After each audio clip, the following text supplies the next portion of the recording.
오늘은 어린이 주일입니다. 어린이날 하면 아무래도 백화점이 바쁘죠. 많은 아이들의 원하는 것들을 진열해 놓고 또 부모들과 자녀들이 함께 들어가서 원하는 것을 사주고 또 얻고 하는 날이 이제 어린이날이라 할 수가 있겠습니다. 다른 날은 못 들어줘도 어린이날만큼은 들어줘야겠다라고 어느 부모님도 다 생각하는 것이 어린이날이고, 다른 날은 몰라도 어린이날만큼은 들어주시겠지 하고 내가 원하는 것 얻을 수 있다고 생각하는 것이 어린이날입니다. 그러나 이 어린이날 또는 우리가 어린이 주일을 지키면서 생각해야 하는 것은 그렇게 한번 마음에 원하는 것 들어주는 그러한 것으로 부모와 자녀의 관계를 갖는 것이 아니라, 왜 하나님께서 우리에게 또는 우리 가정에 자녀를 허락하셨느냐라고 하는 것과 그 자녀가 얼마만큼 소중하고 가치 있는가라고 하는 것을 확인하는 날로 삼았으면 좋겠고, 그렇게 소중하고 가치 있는 우리의 자녀들에 대하여 부모는 어떠한 역할을 해야 하는가라고 하는 부분에 대한 이해와 깨달음을 하나님의 말씀을 통하여 갖고 그렇게 자녀를 교육하기로 작정할 수 있는 그런 날이 되면 좋겠습니다. 오늘 어린이 주일인데 제가 그동안에 어린이 주일 때 설교했던 내용들을 쭉 돌아보니까 예수님께서 어렸을 때 어떻게 성장하셨을까에 대하여서는 한 번도 설교한 적이 없더라고요. 그래서 이번에는 우리 예수님의 유년 시절을 생각해 보면서 우리의 자녀들 이렇게 양육해야겠다라고 다짐을 하는 시간으로 삼았으면 좋겠습니다. 사실 오늘 우리가 누가복음 2장 40절부터 52절까지 말씀을 읽었습니다만, 복음서 어디에도 또는 성경 전체를 통틀어서라도 예수님의 유년 시절에 대하여 언급하고 있는 부분은 오늘 본문의 말씀을 제외하고는 찾아볼 수가 없습니다.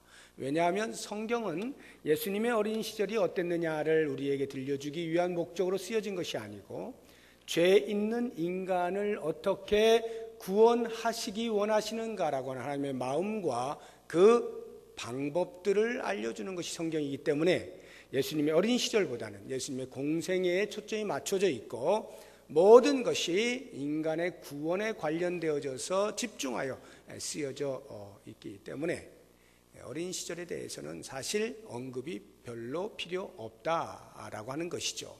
그럼에도 불구하고 다른 어떤 복음서에도 없는 이 예수님의 유년 시절 단 한 문장이 이 누가복음에 기록되어 있는 것은 참 의미심장합니다. 이 누가라고 하는 사람이 쓴 것이 누가복음인데, 누가는 어떤 관점으로 복음서를 썼냐 하면 예수님의 사람됨에 관련해서 쓴 거예요. 그러다 보니까 예수님의 어린 시절, 공생애 아닌 사생애에 대해서도 한 번쯤 언급을 하고 싶었던 것 같습니다. 그래서 이렇게 이제 본문의 희귀본으로 우리들에게 예수님의 유년 시절이 소개가 되고 있는데요. 40절을 보시게 되면 예수님이 어떻게 자라나셨는가에 대해서 한눈에 알아볼 수 있도록 기록이 되어 있죠. 아이가 자라며 강하여지고 지혜가 충만하고 하나님의 은혜가 그의 위에 있다라고 하는 것으로 표현을 해놓고 있고, 그것에 대하여 거의 같은 내용으로 52절에 또 한 번 마지막 요약을 해놓고 있습니다. 그 키가 지혜와 키가 자라가며 하나님과 사람에게 사랑스러워 가셨다라고 하는 표현으로 예수님의 어린 시절을 표현해 놓고 있는데, 41절부터 51절까지 그 사이에 하나의 에피소드가 소개가 되고 있습니다. 예수님이 12살 되던 해에 드디어 유월절을 참석할 수 있는 나이가 되어서 부모님과 함께 나사렛에서 예루살렘으로 올라가죠. 그리고는 유월절을 마치고 돌아가는 길에 그만 예수님의 부모님들은 예수님이 다른 사람들과 다 어울려서 이렇게 내려오겠거니 하고 335 짝지어서 내려가는 길에 가다가 그만 살펴보니 예수님이 안 계셔서 다시 찾으러 예루살렘으로 올라가죠. 그러다가 예루살렘 성전에서 랍비들과 함께 문답식 교육을 하고 서로 이야기를 나누는 것을 보게 됩니다. 바로 이와 같은 에피소드가 그 중간에 들어 있습니다. 자, 오늘 저는 이러한 내용으로 볼 때 예수님이 어떻게 어린 시절에 자라나셨을까라고 하는 부분을 우리가 말씀을 통해서 네 가지로 간단하게 한번 살펴보도록 하겠습니다. 그리고 우리의 자녀들도 이렇게 자라날 것을 소망하고 또 그러한 교육에 대한 다짐이 있을 수 있는 시간이 되었으면 좋겠습니다. 이 네 가지는요, 우리가 흔히 이야기하는 전인 교육인데 우리의 신체적 발달, 그리고 지적인 발달, 그리고 영적인 발달과 인격적인 대인관계의 발달, 이 네 가지 부분으로 나누어서 간단히 생각을 해봅니다. 먼저 이 신체적 발달에 대해서는 예수님께서 성경에 기록하기로는 그 키가 자랐다라고 하는 것이고 아기가 자라며 강하여졌다라고 하는 이 표현밖에 없습니다. 그래서 어떻게 예수님이 그 신체적으로 발달을 시키셨는가 또는 그 부모님이 그렇게 시키셨는가라고 하는 구체적인 내용은 없어요. 다만 우리가 생각해 볼 때 그러한 표현은 예수님에게 구체적인 어떤 신체가 발달될 수 있는 특별한 훈련을 시켰다 이런 의미는 아닐 겁니다. 일반적으로 우리 모든 인간들이 어렸을 때부터 자라는 과정, 그 과정이 예수님께도 있었다 이런 말이죠. 그 이야기는 때로는 아플 수도 있는 겁니다. 감기 걸릴 수도 있는 것이고 수두 걸릴 수도 있는 것이고 이런 일들이 예수님께도 그대로 있었고 또 부모님들의 보살핌 속에서 그런 것들을 다 극복하고 다시 또 건강하게 되어지고 그렇게 자라나셨다라고 하는 의미죠. 보통 우리의 자녀들이 그냥 정상적으로 자랄 때 신체적으로 건강하게 자라는 것에 대하여 별로 신경을 안 쓰는 경향이 있습니다. 그냥 놔둬도 잘 자라니까요. 그런데 육체가 연약한 자녀를 가지고 있는 부모의 경우에는 그렇지 않죠. 훨씬 더 많은 신경을 쓰게 되어 있습니다. 이 신체적 건강이라고 하는 것은 매우 중요한 거예요. 그래서 체력이 국력이다라고 하는 말도 그냥 나온 말이 아니고요. 보통 우리는 운동선수들에게 있어서 기본이 기초 체력이라고 말하지 않습니까?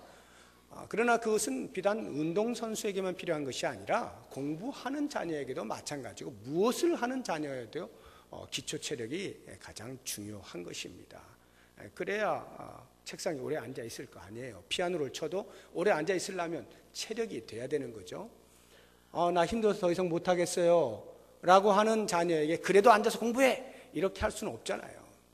그러니까 체력이 중요하다라고 하는 것은 당연지사입니다. 그러면 어떻게 체력을 키울 것이냐라고 할 때 영양제를 먹이기도 하고 보약을 달여서 먹이기도 하고 좋다고 하는 이런저런 것들 하기도 합니다만 그런 것보다 먼저 우리가 신경을 써야 하는 것은 아이는 아이답게 놀게 해줘야 된다라고 하는 겁니다. 이게 이제 저의 지론이기도 한데요. 아이답게 놀게 해줘야 한다. 실컷 노는 것에 대하여 뭐라 하면 안 된다. 그 아이는 그렇게 실컷 놀므로써 신체가 건강하게 되어지는 것입니다. 그래서 잘 노는 아이에게 잘한다고 칭찬을 해 주어야 하는 것이지 왜 놀기만 하냐고 책망을 해서는 안 되는 겁니다. 그러나 우리의 현실은 그렇지가 않죠. 그렇게 놀다간 얘가 어떻게 될지 모르는 거죠. 겁이 나니까 조바심이 나니까 그렇게 못하고 저도 그냥 놀게 해주고 싶지만 옆집 애를 보니까 그렇게 안 하더라 이 말이죠. 그래서 또 어떻게 하고 이렇게 하고 저거 하고 이 학원 가고 저 학원 가고 이렇게 하게 되는데요. 우선 아이는 아이답게 놀 수 있도록 환경을 좀 마련해 주는 것이 먼 장래를 내다볼 때 건강한 신체를 갖는 그것으로서 훨씬 더 좋다라고 하는 것이고요. 또 한 가지는 이 바른 자세를 가르쳐 주는 것이 아이들의 신체 발달에 매우 좋다 그래요. 저도 우리 아이들에게는 그것을 못 가르쳤습니다. 제가 그걸 몰랐고 저 자신도 별로 좋은 자세가 아니에요. 그래서 좋은 자세, 바른 자세에 대해서는 자녀들에게 전혀 가르친 바가 없는데 우리의 지금 젊은 부모님들 잘 생각하시고 자녀들에게 자세를 바르게 가르쳐 주는 게 신체적으로 발달하는 데 매우 중요하다라고 하는 것을 꼭 아시고 좋은 자세들을 알려주시면 좋겠습니다. 혹시나 태어날 때부터 또는 태어나서 얼마 되지 않아서 어떤 일들로 인하여서 연약한 신체를 가지고 있는 자녀들의 부모의 경우에는 이 말씀을 우리가 대할 때 예수님께서 어렸을 때부터 자라면서 강하여졌다, 키가 컸다 라고 하는 이런 말씀들이 별로 와닿지 않을 수가 있습니다. 우리 아이는 그렇지 않은데 라는 생각이 들잖아요. 그래서 신체적으로 건강하게 키운다라고 하는 것에 대한 남다른 아픔들을 가지고 있습니다. 그건 그 부모가 아니면 이해할 수가 없는 아픔들이죠. 저도 그 아픔을 다 이해할 수가 없습니다. 우리 제 새 아이가 있는데 새 아이는 일단 신체적으로는 다 건강합니다. 그러다 보니까 그 신체적으로 연약한 아이의 부모의 심정을 제가 다 알지를 못합니다. 다만 간접적으로 그냥 상상을 통해서 이렇게 생각을 해볼 때 정말 힘들겠다 하는 생각이 들고 때로는 하나님께 원망하거나 불평을 하고 싶은 그런 충동도 생기겠다 하는 그런 생각을 해봅니다. 그럼에도 불구하고 우리는 그리스도인으로서 하나님의 뜻을, 하나님의 섭리를 바라보는 사람들이고 하나님을 신뢰하는 사람들이기에 그러한 자녀를 하나님께 주셨을 때에 나는 비록 다 이해를 못하지만 하나님의 어떠한 뜻이 있음에 대한 기본적 신뢰 위에서 왜 나는 다른 사람들과 다른 고생을 해야 되나라고 하는 쪽의 생각보다는 다른 사람과 다른 책임감을 하나님이 주셨구나라고 하는 마음을 갖는 것이 중요할 것 같아요.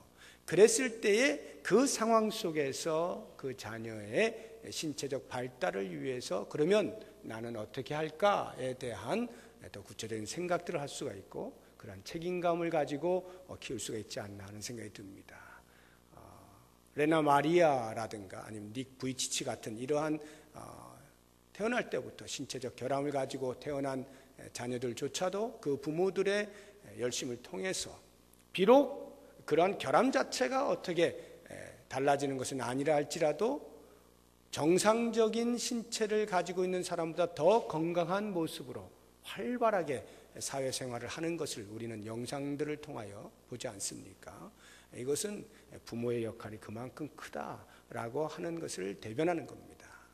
그랬을 때에 혹시 우리 가운데 그런 자녀를 둔 부모들이라 할지라도 이렇게 하나님의 섭리가 나에게 다른 책임감으로 주신 것이다 라고 여기시고 그 환경 속에서 최선을 다해서 자녀들의 신체 발달을 위해서 수고를 해 주시면 좋겠습니다. 그 다음에 이 지적인 발달인데요. 예수님께서 지혜가 충만하셨다 또는 지혜가 자라나셨다라고 표현하는 이 지적인 발달. 이 부분도 우리 한국적 상황에서는 조금 그리 이렇게 밝은 모습은 아니죠. 왜냐하면 워낙 우리 한국 사회가 대학을 중심으로 모든 교육이 진행이 되다 보니까 학교 교육이라고 하는 것도 대학 입시와 많은 관련이 있고 또 그 학교 교육이 다 만족을 못 시키니까 학원에서 그것을 더 보충해서 우리가 흔히 이야기하는 선행학습들을 통해서 좋은 대학에 들어가기 위한 많은 지식적 습득을 하고 있죠. 그것이 뭐 잘못된 것은 아닐 것입니다.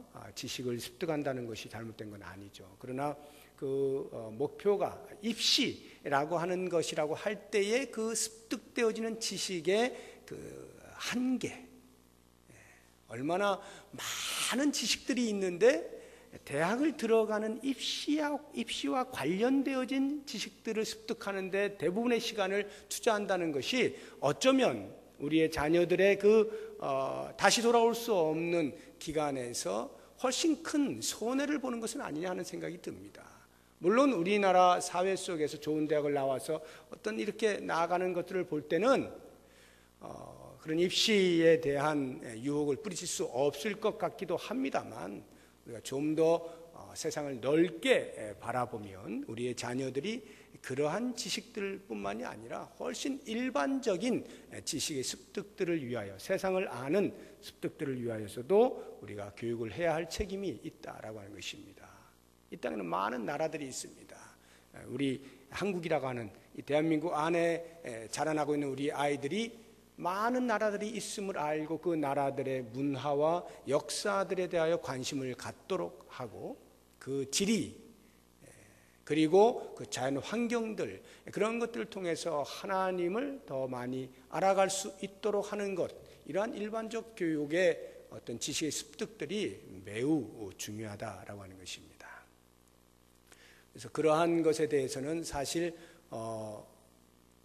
우리 부모된 자들로서 아직 대학을 들어가지 않은 자녀를 둔 부모의 마음에는 일단 그것은 대학 들어가고 나서도 할 수 있다라는 생각을 하게 됩니다. 일단 대학이 가장 지금 중요한 것으로 이렇게 여겨지고 있습니다만, 오히려 어렸을 때에 그렇게 폭넓은 지식을 습득하는 것이야말로 더 중요한 것이 아니냐 하는 생각을 해봅니다.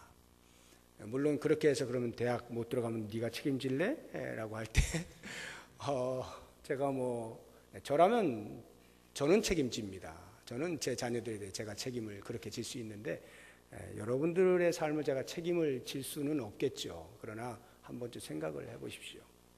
우리의 자녀들이 정말로 어떤 지식들을 습득하는 것에 나는 관심이 있는가라고 하는 부분에 대하여서 다시 한번 생각을 해보시고, 좀 폭넓은 지식 습득을 위해서 교육을 시켰으면 좋겠다 하는 것이고요. 한 걸음 더 나아가면 이 지식 습득에 있어서 가장 중요한 것은 뭐니 해도 성경 교육이죠. 성경의 지식을 습득하는 것 매우 중요합니다. 이것은 굳이 다른 말로 설명을 할 필요가 없고요. 우리의 세상 속에서 현실에서 경험적으로 이미 드러나 있는 그러한 것을 이야기하면 금방 이해가 되실 것 같습니다. 성경 교육의 으뜸은 유대인들이죠. 유대인들은 아주 어렸을 때부터 성경을 가까이 대하게 하고 성경을 읽고 듣고 암기하게 합니다. 이 유대인 교육 방법을 우리가 쉐마라고 하죠. 들으라 이스라엘아, 신명기 6장에 나오는 그 하나님의 말씀을 아이들에게 가르치는 그 유대인들에게 있어서 과연 그들의 지식적 능력이 어떠할까라고 할 때 아주 쉬운 예로, 노벨상을 타는 사람들은 노벨 평화상을 빼면 다른 모든 영역의 분야들의 그 상들은 전부 이 땅에서 지성인들입니다. 아주 뛰어난 지성인들만이 받는 것이 이제 노벨상 아닙니까? 지금까지 300명 넘게 노벨상을 받았습니다. 그 가운데 3분의 1이 유대인들이에요. 이렇게 많은 나라의 민족들이 살고 있는 이 땅에 한 민족, 유대인이 그 지성인들의 지성인이라고 할 수 있는 노벨상을 타는 사람들의 3분의 1이다라고 하는 것, 어떻게 설명을 할 수 있을까요? 미국 유수한 대학에 유수한 교수들이 많죠. 그 교수들의 4분의 1이 유대인들입니다. 이런 것들은 전부 하나님의 말씀을 배우는 것, 성경 교육이 얼마나 중요하냐라고 하는 것을 단적으로 우리에게 보여주고 있습니다. 그런데 과연 우리는 얼마나 우리의 자녀들이 하나님의 말씀을 잘 배우는 것에 대하여 관심을 가지고 있는가라고 할 때 부끄럽죠.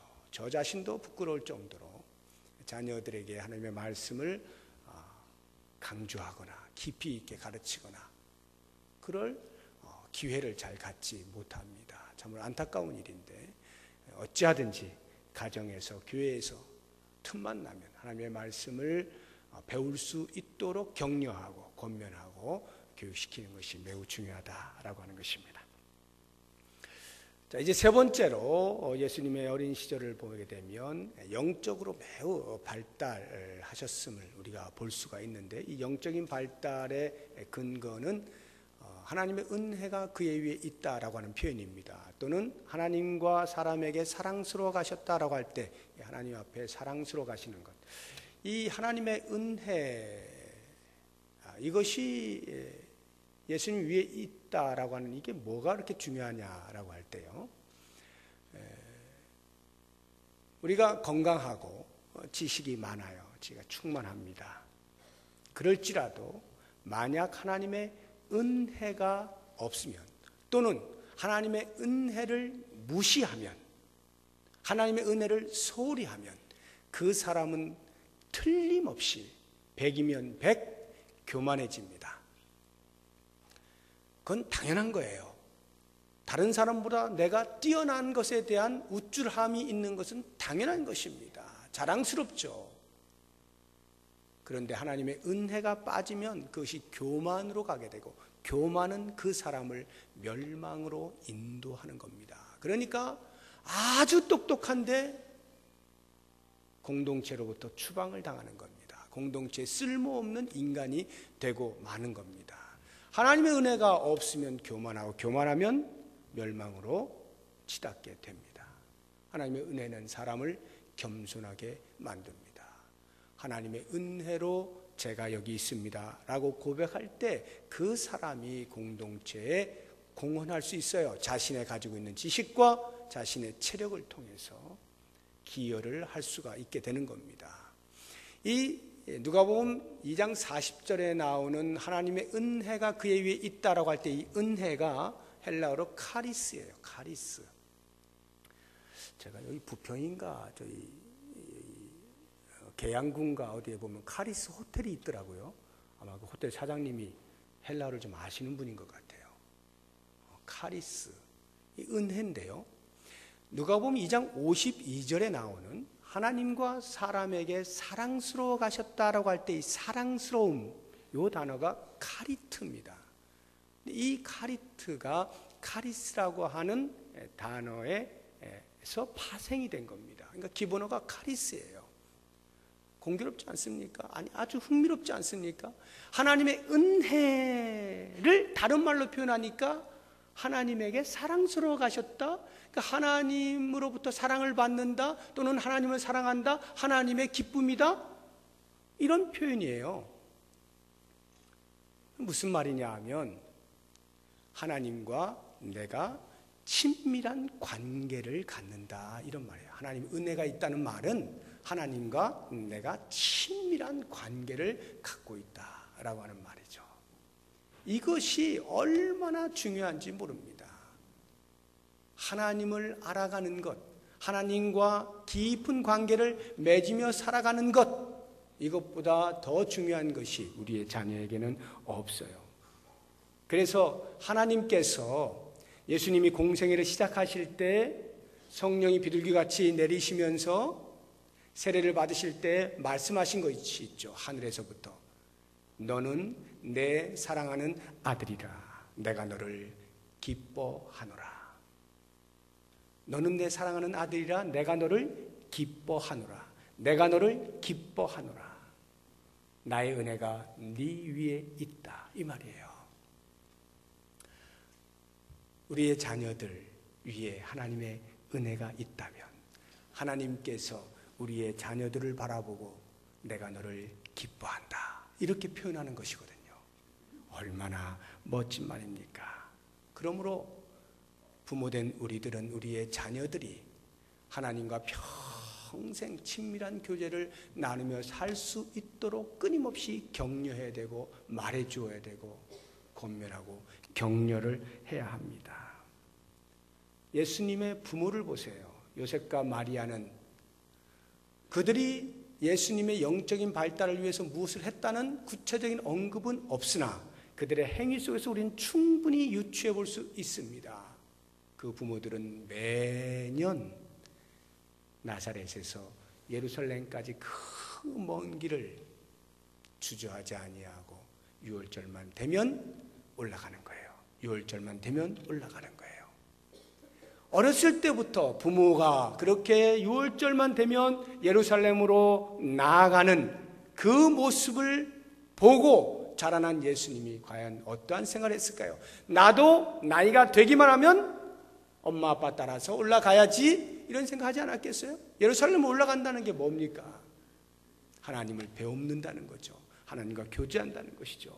하나님을 경외한다는 것이죠. 이와 같은 경건의 삶이 부모의 삶 가운데 묻어져 있었기 때문에 그것을 보고 자란 예수님이 당연히 하나님에게 사랑스러움을 받으며 자라나실 수밖에 없는 영적인 발달이 있었다라고 하는 것이죠.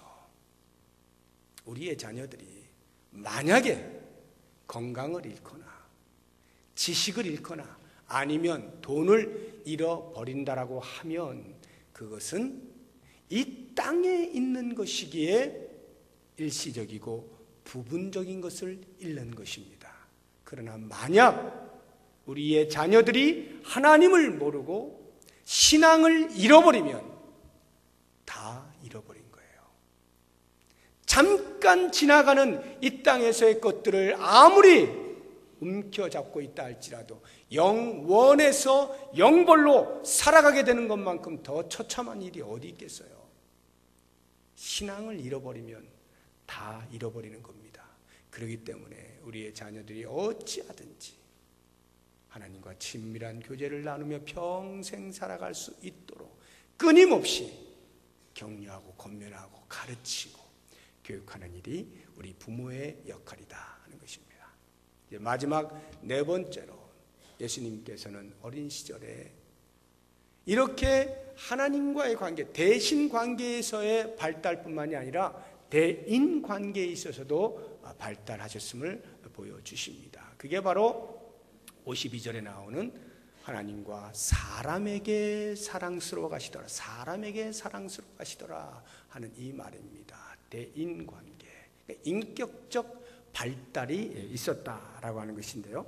이 인격적 발달을 위한 교육의 으뜸이 뭐냐? 라고 한다면 여러분들은 뭐를 꼽겠습니까? 인격적 발달, 사람과의 관계에 있어서 정말로 원만하고 아주 좋은 관계를 맺는 일에 있어서 그 교육을 위한 으뜸, 저는 단언하는데 부모에게 순종하는 것을 가르치는 겁니다. 부모에게 순종하는 자녀는 어떠한 사람들과도 큰 문제 없이 지내요. 그런데 부모에게 순종하지 않는 자녀는 분명히 문제가 생깁니다. 그래서 우리의 자녀들이 어렸을 때부터 부모에게 순종하는 것을 가르쳐야 돼요. 야, 그거 어떻게 나한테 순종하라고 가르칠 수 있을까? 아니요, 가르쳐야 합니다. 예수님을 보세요. 우리 2장 51절을 보죠. 2장 51절, 예수께서 함께 내려가사 나사렛에 이르러 순종하여 받드시더라. 순종하여 받드시더라. 예수님께서는 육체의 부모님 요셉과 마리아를 순종하여 받들었습니다. 이것은 부모들의 교육입니다. 부모들의 교육이에요. 만약 부모가 자신의 자녀로 하여금 부모에게 순종하는 것을 가르치지 못하면 그 자녀는 다른 어디를 가서도 그리 원만한 대인관계를 갖지 못합니다. 부모에게 순종하는 자녀로 기르십시오. 매우 매우 중요합니다. 그러면 그 자녀는 어디에서도 큰 문제가 없어요.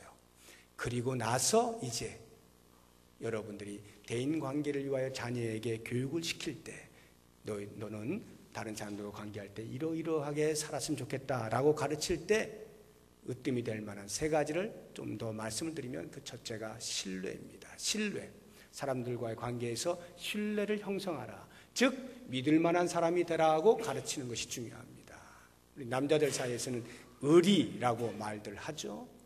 믿을 만한 사람으로 살아가는 것이 대인관계에 매우 중요하다라고 하는 것이고요. 또 다른 하나는 평화를 만들어가는 겁니다. 내가 가면 그 자리가 싸움이 일어나고, 내가 가면 그 자리에 갈등이 일어나고, 내가 가면 말이 좀 거칠어지고, 아니라 반대로 내가 있으면 말이 부드러워지고, 내가 있으면 싸움이 멎고, 내가 있으면 갈등이 해소되고 평안이 생기고 하는 이러한 사람으로 가르쳐야 됩니다. 너는 그런 사람이 되어라. 그리고 또 하나 중요한 것이 있다면 따뜻한 마음을 갖는 자녀로 키우는 것이 좋습니다. 따뜻한 마음을 갖는 것이 대인관계에 매우 중요합니다. 따뜻한 마음이란 다른 사람을 배려하는 것, 나 생각에서 너 생각으로 입장을 바꾸어 역지사지를 할 줄 아는 아이로 키우는 것. 그리고 공동체란 나 중심이 아니라 더불어 사는 것이다 라고 하는 것을 가르치는 이 일이 매우 중요합니다. 우리 한국 사회에서, 아니 전 세계적으로도 별 다를 바 없습니다만, 이 사회는 경쟁 사회입니다. 치열하게 서로 싸우면서 누가 더 뛰어난, 누가 더 높은 자리에 올라가느냐라고 하는 이러한 어떤 생존의 경쟁 속에서 살아가는 사회입니다. 그렇기 때문에 이런 것들을 가르치기가 쉽지가 않아요. 왜냐하면 이렇게 하면 내 자녀 바보 되라고 하는 소리나 마찬가지이기 때문에 그렇습니다. 너 바보로 살아라, 이렇게 가르치는 부모는 없잖아요. 근데 지금 들어보면 이런 치열한 사회 속에서 이렇게 살려면 바보같이 살아야 되는 거거든요. 그러니까 못 가르치는 거예요. 어떻게든지 더 많이 배워라, 어떻게든지 더 좋은 대학 가라, 어떻게든지 쟤보다 더 뛰어나라, 이렇게 가르치죠. 그래서 더 좀 누리고 살아라 라고 하는 것으로 말하기 쉽습니다만, 우리 그리스도인 가정에서는 우리 자녀 교육을 그렇게가 아니라 모두가 함께 사는 공동체 속에서 서로서로를 이해하고 배려하고 양보하고, 때로는 필요하다면 희생까지 하면서도 더불어 사는 법을 가르치고 평화를 이루어내는 것을 가르치는 이러한 교육이야말로 우리에게 꼭 필요하지 않나 하는 생각이 듭니다. 모쪼록 어린이 주일을 맞이해서 우리의 자녀들, 이미 자녀들이 다 커버리신 어르신들께서는 손주들을 생각하시고, 우리 교회에 뛰어노는 우리의 후손들을 보실 때마다 엉덩이 두들겨 주시고 오늘 들으신 말씀을 가슴에 새기면서 그런 아이들로 자라날 것을 소망하고 기도해 주시고 격려의 말 한마디를 던져주시고 한다면 우리의 미래가 좀 더 밝은 미래가 되지 않을까 생각하면서 귀한 어린이 주일을 맞이하실 수 있기를 바랍니다. 기도하겠습니다. 하나님 아버지, 우리에게 자녀를 주신 것 감사합니다. 그 자녀들을 향하여서 하나님의 뜻을 바르게 가르치며 하나님을 잘 아는 자로, 사람들과 화평을 이루며 살아가는 자로 가르칠 수 있는 우리 부모들이 되게 하여 주옵소서. 그러한 가르침을 따라서 우리의 자녀들이 말씀에 입각하여 하나님을 기쁘시게 하는, 하나님께서 기뻐하시는 그러한 자녀들로 성장할 수 있도록 축복하여 주시옵소서. 예수님의 이름으로 기도드립니다. 아멘. 우리 다 같이 자리에서 일어나셔서 좌우 앞뒤